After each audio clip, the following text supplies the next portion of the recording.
Mapagpalang araw po. Ako po si Felix Masikat Sanggalang, Barangay Captain po ng Barangay Pagkalinawan.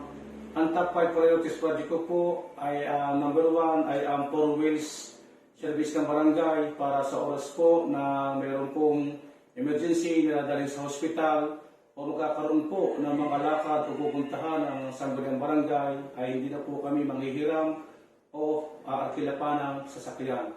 Ang number 2 po ay ang solar lights.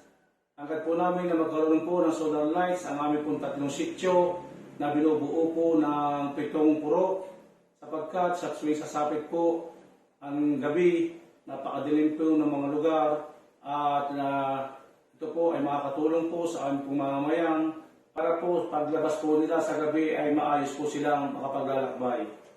At ang number 3 po ay ang evacuation center na sa oras po ng may kalamidad o bagyo.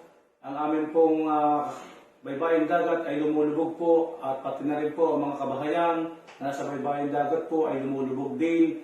Kung kaya wala po kami mapagdalhan na evacuation center at ito po ini-evacuate lang namin sa mga kasamahan at mapapag-usapan namin ang mga bahay na walang tumitira sa taas na hindi maaabot po ng tubig. At ang number 4 po ay ang retrapping of creek na sa panahon po ng tagulan.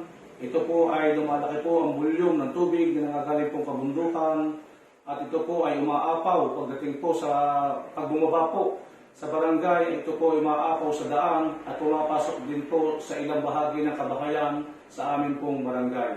Ang panlima po ay ang concreting o pang-to-market road sapagkat ang pangunahing hanap buhay po ng amin pong mamamayan o kabarangay ay ang pagsasaka. Para po sa agaran po na maibaba ang kanilang mga produkto o mabilisang maibaba ang kanilang mga kalakal o produkto o mga nakuhang gulay sa kabundukan para po sa mabilis na transaksyon para po sa mga mamimili. Muli po, maraming salamat po at mabuhay po tayong lahat.